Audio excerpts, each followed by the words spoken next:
Hello friends, welcome to our channel Center for Sociology and welcome to our these sociology classes where we have been discussing certain important issues related to sociology optional. और दोस्तों जैसा कि हमने आपके साथ discuss किया था कि we are going to start a new initiative for those who are beginners. Beginners means you just started preparing for sociology optional or you are just thinking about taking sociology optional for UPSC Civil Services Mains Examination. देखिए उनके लिए हमने एक ऐसा initiative prepare किया दोस्तों जहां पर हम आपके साथ बेसिक एनसीईआरटीज को डिस्कस करेंगे. हम आपके साथ हॉर्लोम्बस की जो बुक है themes and perspective on sociology that we will try to cover chapter by chapter plus answer writing dear friend. So आज के सेशन में हम कुछ बेसिक्स के बारे में बात करेंगे.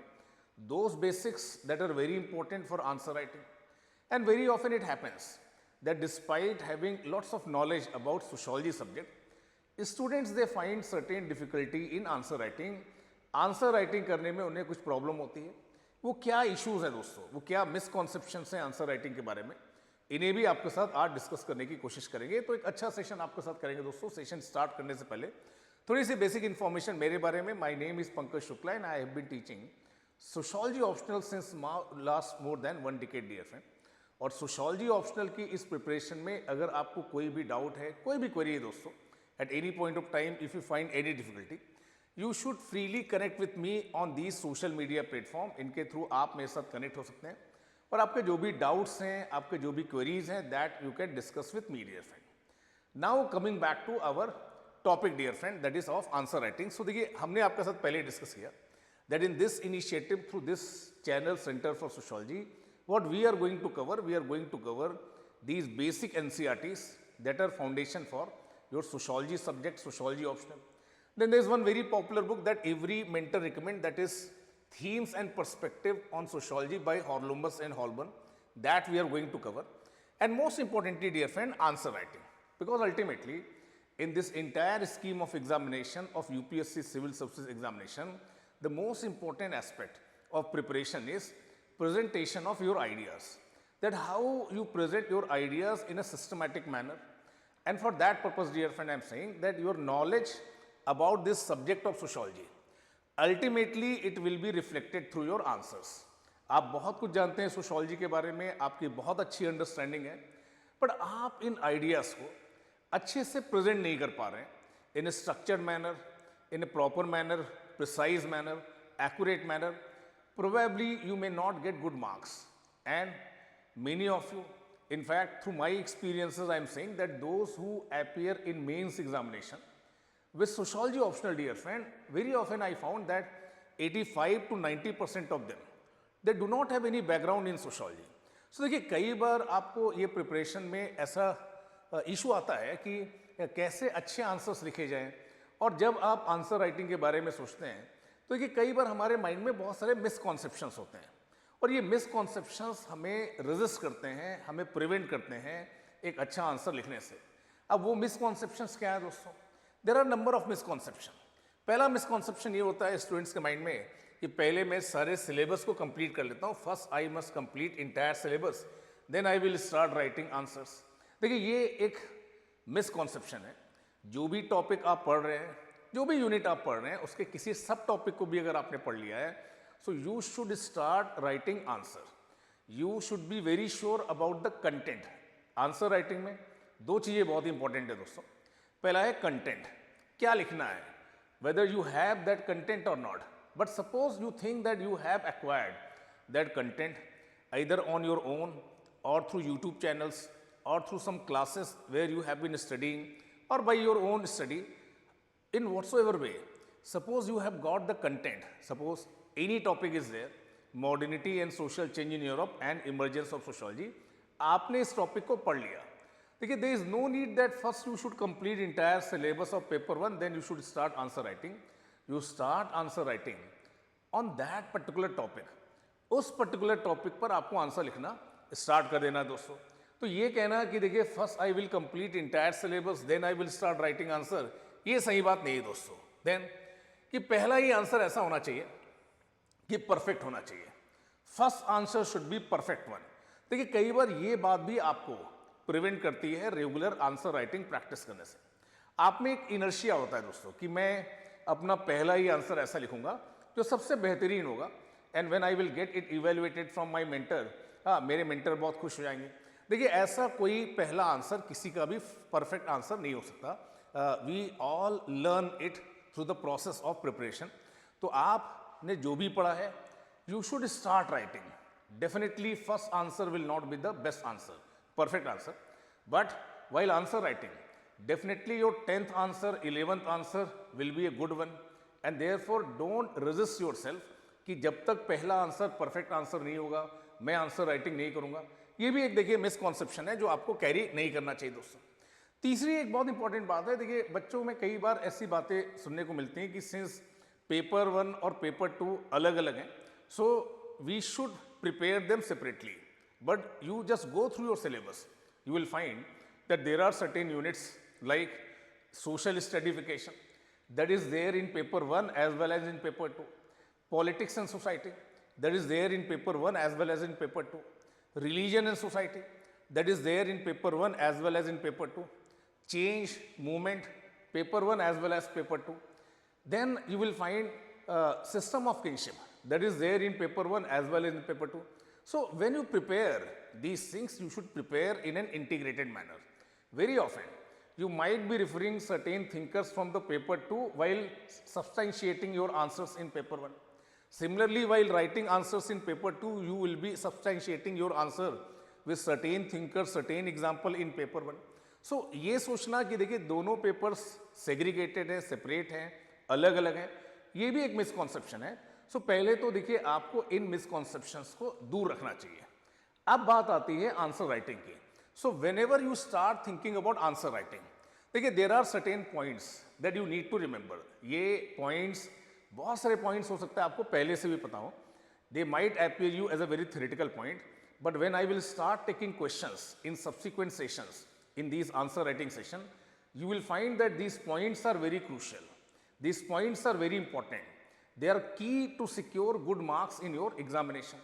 पहला पॉइंट क्या है दोस्तों? पहला पॉइंट हमेशा ये है कि देखिए जो मार्क्स हैं आपको एग्जाम में वो प्रिसीजन और एक्यूरेसी के लिए है, बट हमें क्या लगता है कि जो हमें पता है हम उसे लिख देते हैं। So always understand the demand of the question. Question की डिमांड क्या है दोस्तों?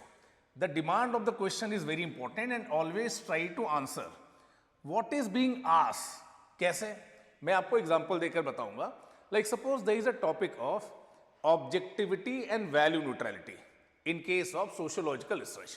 So from the same topic, dear friend, different types of the questions have been asked, like how is objectivity is different from value neutrality?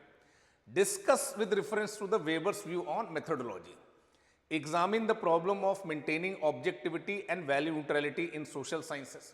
Here they are asking you to discuss. Here they are asking you to examine.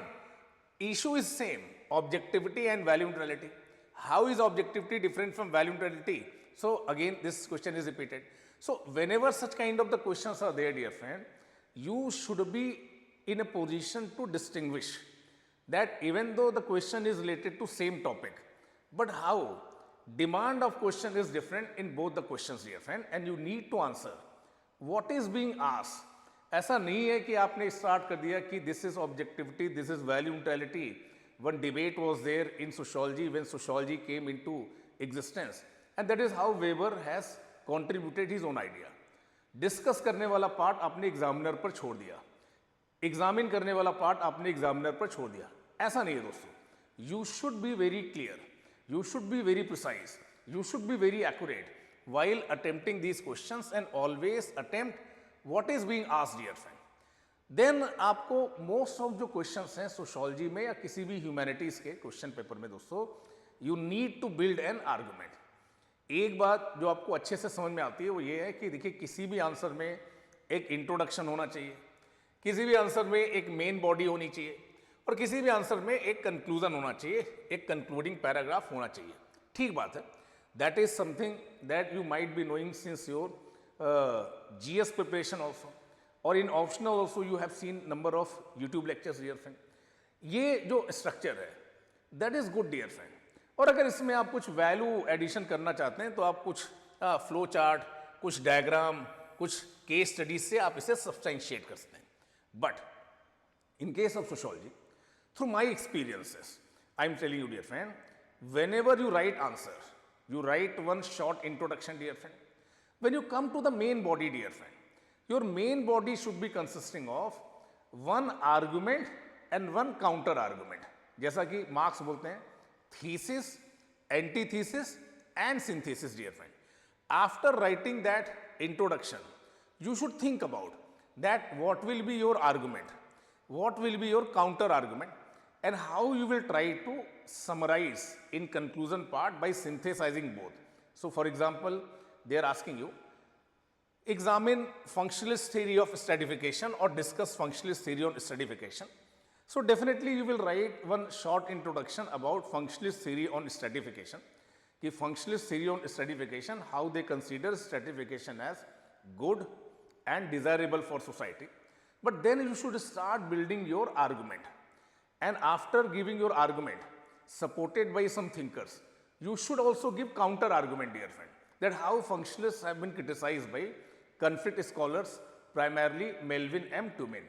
उसके बाद आपको question को leave नहीं करना है दोस्तों.